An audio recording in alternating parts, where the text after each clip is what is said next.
Acolyte is finally finished! It's done. Thank God! It is done, it is over, and now I can give you, like, an actual final review of this show. And I know, I made a video on this channel saying I was done talking about the Acolyte, and you know what? I stuck by that. I have not made a video on the last 3 episodes. I didn't even watch the last 3 episodes until last night. I had given up the show. But I decided to watch them and watch the finale, and now I feel like, as a YouTuber, it is my job to just kind of talk about this finale and talk about how the show wrapped itself up, and did it redeem itself? Did this show become something so much better than what those first episodes were? No! No, it didn't. So here we go. Here's another YouTuber talking about how terrible the Acolyte is for like 10 minutes. So sit back, relax, enjoy, subscribe, turn on notifications, all that jazz. Spoilers ahead. I gotta talk about some spoiler stuff. I'm not gonna give you a beat-for-beat description of what happened in the finale here, but I'm just gonna talk about the stuff that popped in my mind. So the whole show has been building up to the point with these 2 girls who are sisters, who are twins, except not really. I'll get into that in a second, but there are these 2 people that were born from the Force. One of them is a good guy, one of them's kind of a bad guy. The Jedi are kind of good guys, but also bad guys, and then there's this Sith Lord who looks like Ezra Miller, a really jacked version of Ezra Miller, who's actually, admittedly, kind of a badass, and he's this bad guy trying to recruit one of the sisters. And he's a bad guy that's also not really a bad guy, because there's no such thing as good guys and bad guys in the Acolyte. They're just people that are emotionally struggling, I guess. So in this finale, it's all kind of come to a head. You get a Squid Games guy, this dude right here, who is awesome. I actually like this guy. He's my favorite part of this show. He learned English to be in this show because he loves Star Wars. Respect to him. He has a big fight with Smilo Ren, with Ezra Miller jacked with a lightsaber. They have a really cool fight. Another good thing I could say about this show is the fight choreography is incredible. The stunt people involved that were able to choreograph these scenes, bravo to all of you. You guys are the stars of Disney Star Wars. You did a great job. These lightsaber fights are great. Easily the best since the prequels, although the prequels had the emotional aspect behind it. Unlike this show, where you don't really have that emotional sort of feelings behind what's happening with the characters. But essentially, you get this big build-up in this episode where you find out that Squid Game guy actually did kill the mother, or you found out last episode, but he killed her to save the girls in a way, right? But then he didn't tell the Jedi about it, which makes him kind of a dick. So you get this big build-up where he admits it to the main girl, that he says, hey, I did kill your mother. And she's like, why would you do that? And he goes, because I had to. And she goes, why didn't you tell the Jedi? And he goes, because I love you? And then she does, like, the Darth Vader force choke, except it's just not cool the way she does it. I don't know if it's, like, an acting thing or it just looked really lame. But either way, she force chokes him, and he dies. She kills the Jedi guy, who I guess is supposed to be this flawed bad guy, good guy thing. What's weird about this scene is the turn to the dark side. It's the main moment where this character, Osha, I think her name is, it's when she fully turns to the dark side and accepts this Darth fate. And kind of my problem with this show stems from the good versus evil thing. Hollywood has this weird obsession, and a lot of writers have this weird obsession, that in these stories, there can never be such a thing. It's just good versus evil. But in Star Wars, that's really what it is. Now, I'm not saying that the Jedi can't be flawed. Of course, the Jedi are flawed. They are overconfident. They have ego to them, which is why they fall in the prequels. But that does not mean there is still not a core good versus evil story between the Jedi and the Sith. If you watch the original movies, it is pretty clear that Luke and the Jedi are the good guys, and that Palpatine is evil. He is pure evil. And that is the basic message of the movies, right? So here, though, we have this scenario where the Jedis are kind of being painted not just as these flawed people, but these people that could be kind of bad. And Osha turning to the dark side with jacked-abbed Ezra Miller is kind of like a weirdly emotional and heroic thing. Whereas every other time we have seen somebody turn to the dark side in Star Wars, it is depicted accurately as sort of this tragic thing. Look at when Anakin turned to the dark side. He turns believing that it will be his pathway to saving those he loves and saving everything he has.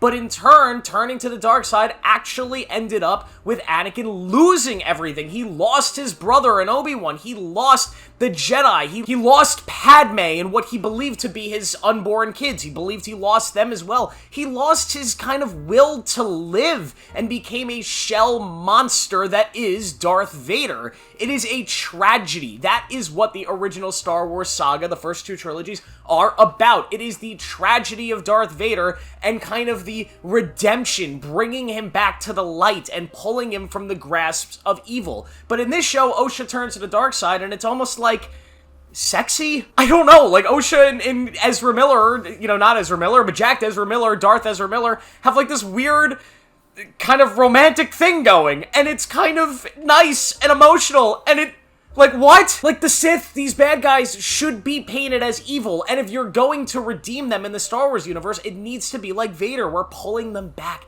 to the light. Why can't it be that simple? Why does it have to be convoluted? Well, everybody's kind of a good guy by perspective. Palpatine is not a good guy by perspective. There is nothing from the perspective of Palpatine and Darth Sidious that goes, he's a good guy. He's doing stuff because he's morally justified to himself. No, he's a dick. He's pure evil. That's the point. There's a reason you don't try to justify what Sauron does. You don't make Sauron the good guy in The Lord of the Rings. It's a simple story that still works. You can have a simple good versus bad guy story. You don't have to over-convolute it with 2024 writing by making it so everybody has a reason to be looked at in, like, the lenses of a good guy. But this show tries to do that, and it just takes so much away from it. The Jedi in the show come off as dumb, stupid, and at times kind of just cruel, whereas this Sith dude, despite the fact that he offed a bunch of Jedi and is clearly kind of a dick, you kind of feel sympathetic towards him, and you feel sympathetic towards Osha and her journey and kind of this weird relationship she now has with him, which is also weird because, like, Darkseid, the Sith, the rule of two, it's not usually a good relationship between the two people. It's usually a master that is not very nice to his apprentice, and the whole point is that they're molding them to the point that they're able to kill their master and become the master before they recruit an apprentice. It's not like this loving, happy relationship of two people that just want to be free and experience the Force in its full power. That's not what it is. So I just think it's dumb, the characterization of the Sith, of the dark side here. And then they just throw in a bunch of stuff. I thought the show taking place all these years in the past, we wouldn't have any fan service bullshit.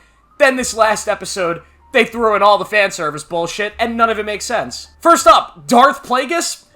What? First off, like, from the timeline, I think this takes place about 80 years before. So Darth Plagueis, by my math, and I could be wrong, let me know if I'm wrong, I don't know if he's supposed to be alive yet. And if he is alive, I don't think he is the Dark Lord of the Sith. I believe that he would be an apprentice at this point. He would be the apprentice to, I believe his name is Darth Tenebris. I might be wrong on that, but his master, not sure if that's even still canon. But either way, Darth Plagueis is not the master, or should not be at this point, but this episode kind of frames it that he is secretly Darth Ezra Miller's master in a way, and Ezra Miller is kind of being used as a pawn in Plagueis' larger plan here. Or even worse, maybe they're gonna try to say that Ezra Miller here is Palpatine. They're not gonna do that, right?